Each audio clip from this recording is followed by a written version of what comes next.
Manaqib Syekh Abu Bakar bin Salim. Syekh Abu Bakar bin Salim. As-Sayyid Al-Imam Al-Fahrul Wujud Al-Habib Syekh Abu Bakar bin Salim radhiyallahu anhu. Beliau pernah berkata, seandainya aku tidak malu dengan Rasulullah Shallallahu Alaihi Wasallam, niscaya aku padamkan api neraka dengan kelingkingku. Beliau juga berkata, Nasiri wa nasiro nasiri dakolal jannah. Orang yang melihatku dan orang yang melihat orang yang pernah melihatku akan masuk surga. Sohibul Maulid Simtud Duror As-Sayyid Al-Imam Al-Qut Al-Habib, Ali bin Muhammad Al-Habsyi radhiyallahu anhu berkata, di zaman Syekh Abu Bakar bin Salim radhiyallahu anhu hidup, kolam di Lauhil Mahfuz tidak bergerak mencatat keburukan ahli zaman. Habib Umar pernah berkata, semua orang yang hadir di hail Syekh Abu Bakar bin Salim akan mendapat syafaat beliau termasuk bagi mereka yang datang dengan niat buruk sekalipun. Habib Munzir dalam tausiahnya pernah mengatakan bahwa Syekh Abu Bakar bin Salim adalah orang yang mahfuz, tidak pernah ihtilam mimpi basah. Beliau juga bersungguh-sungguh dalam menjalankan sunnah-sunnah Nabi Shallallahu Alaihi Wasallam. Pada masa akhir usia beliau berujar, sunnah-sunnah Nabi seluruhnya sudah aku lakukan, kecuali satu, yaitu memanjangkan rambut hingga mencapai batas telinga. Sesudah itu beliau sakit, hingga rambut beliau pun bertambah panjang dan akhirnya mencapai batas telinga. Maka lengkap sudah semua sunnah Nabi telah beliau lakukan.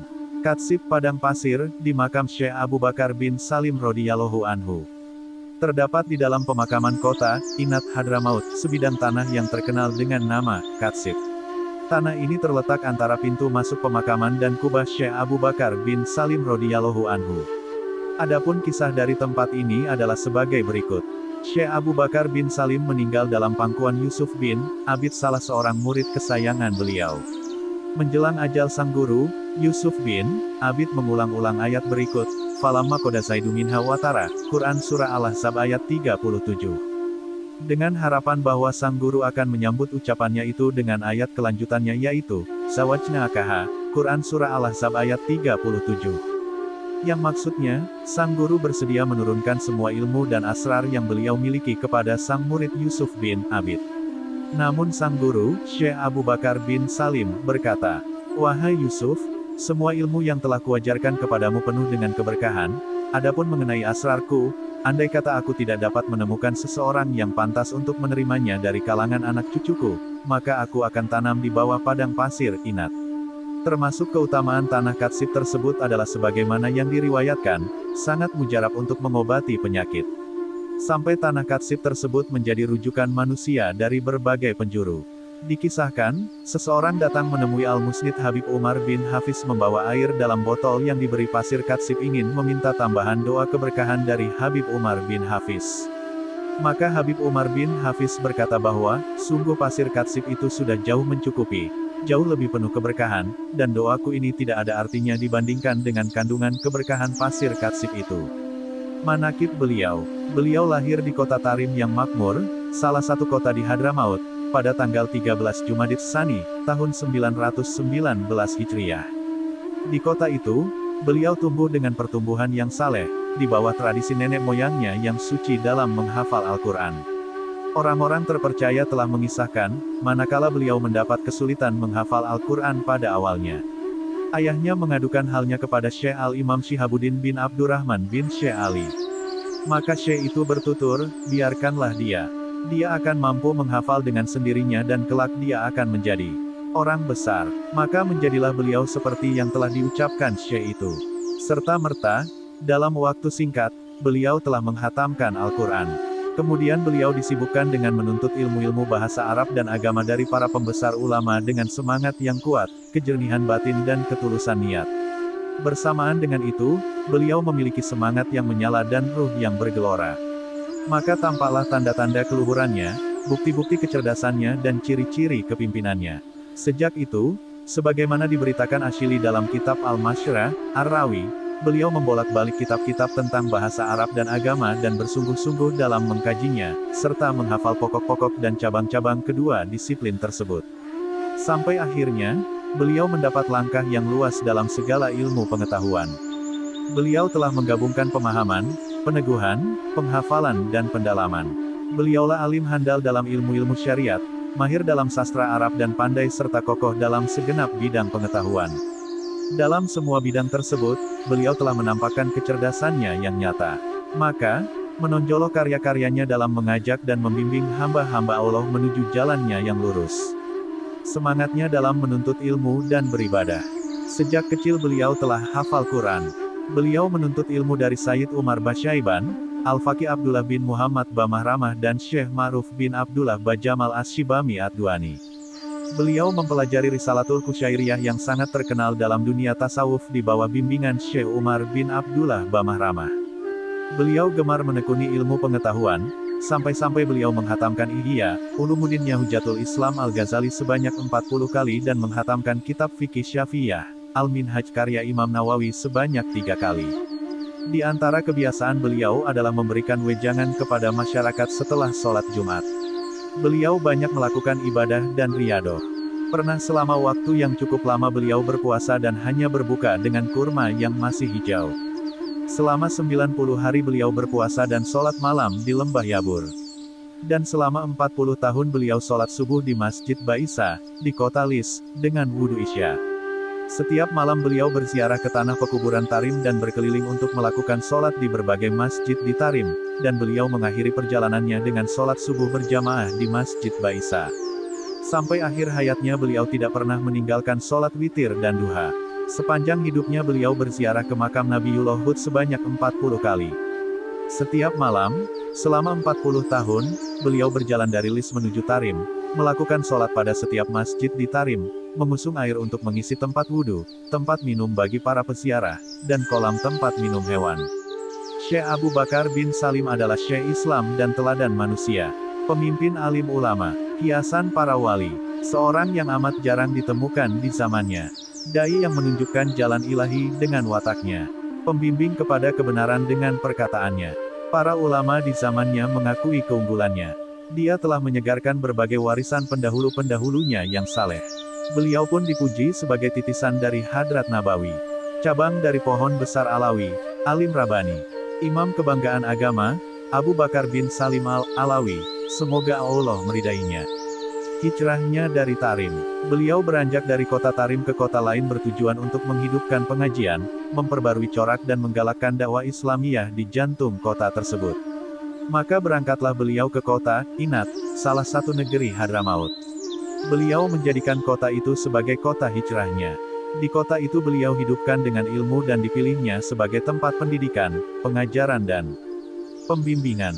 Tinggallah di sana hingga kini, masjid yang beliau dirikan dan pemakaman beliau yang luas. Syahdan, berbondong-bondonglah manusia berdatangan dari berbagai pelosok negeri untuk menimba ilmunya. Murid-murid beliau mengunjunginya dari beragam tempat, Hadramaut, Yaman, Syam, India, Indus, Mesir, Afrika, Aden, Syir dan Misikash. Para murid selalu mendekati beliau untuk mengambil kesempatan merasai gambaran kemuliaan dan menyerap limpahan ilmunya. Dengan merekalah pula, kota Inat yang kuno menjadi berkembang ramai. Kota itu pun berbangga dengan Syekh Imam Abu Bakar bin Salim Al-Alawi. Karena berkat kehadiran beliaulah kota tersebut terkenal dan tersohor, padahal sebelumnya adalah kota yang terlupakan. Tentang hal itu, Muhammad bin Ali bin Ja'far Al-Katsiri bersyair. Ketika kau datangi Inat, tanahnya pun berdendang. Dari permukaannya yang indah terpancarlah makrifat. Dahimu kau letakkan ke tanah menghadap kiblat. Puji syukur bagi yang membuatmu mencium tanah liatnya. Kota yang di dalamnya diletakkan kesempurnaan. Kota yang mendapat karunia besar dari warganya. Dengan hikmat, masuklah sang syekh merendahkan diri. Duhai, kota itu telah terpenuhi harapannya. Akhlak dan kemuliaannya. Kota Inat sangat identik dengan Sayyidina Syekh Abu Bakar bin Salim, sebagaimana dikatakan oleh Sayyidina Al-Imam Al-Arif Billah Al-Habib Ahmad bin Muhammad Al-Muhdor dalam salah satu risalah beliau. Aku telah mendengar riwayat dari para kaum solihin bahwa Syekh Abu Bakar bin Salim seringkali berkata, Inati, Inati, kota, Inat adalah kotaku.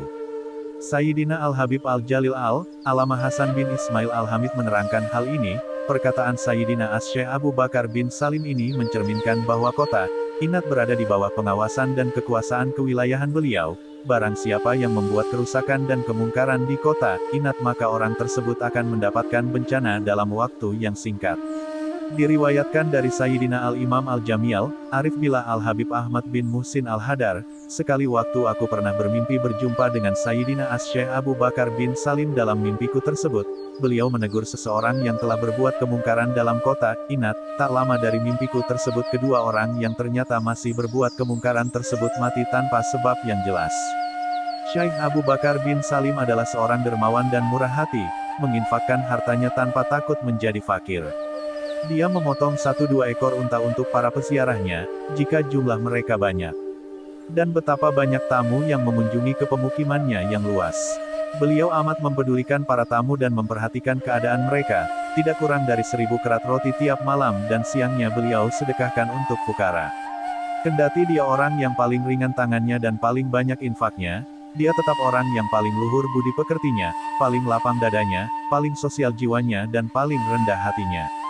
Sampai-sampai orang banyak tidak pernah menyaksikannya beristirahat. Syekh ahli fikih, Abdurrahman bin Ahmad Bawasir pernah berkata, Syekh Abu Bakar selama 15 tahun dari akhir umurnya tidak pernah terlihat duduk-duduk bersama orang-orang dekatnya dan orang-orang awam lainnya kecuali untuk menanti didirikannya sholat 5 waktu. Syekh sangat mengasihani orang-orang lemah dan berkhidmat kepada orang-orang yang menderita kesusahan. Dia memperlihatkan dan menyenangkan perasaan mereka dan memenuhi hak-hak mereka dengan baik. Selain murid-murid dan siswa-siswanya, banyak sekali orang berkunjung untuk menemuinya dari berbagai tempat, baik dari barat ataupun timur, dari Syam maupun Yaman, dari orang Arab maupun non-Arab. Mereka semua menghormati dan membanggakan beliau. Ibadah dan pendidikannya. Seringkali beliau melakukan ibadah dan riyadah. Sehingga suatu ketika beliau tidak henti-hentinya berpuasa selama beberapa waktu dan hanya berbuka dengan kurma muda berwarna hijau dari Jahmiyah di kota Lis yang diwariskan oleh ayahnya. Di Abnar, beliau berpuasa selama 90 hari dan selalu sholat subuh dengan air wudhu Isya, di Masjid Baisa di kota Las.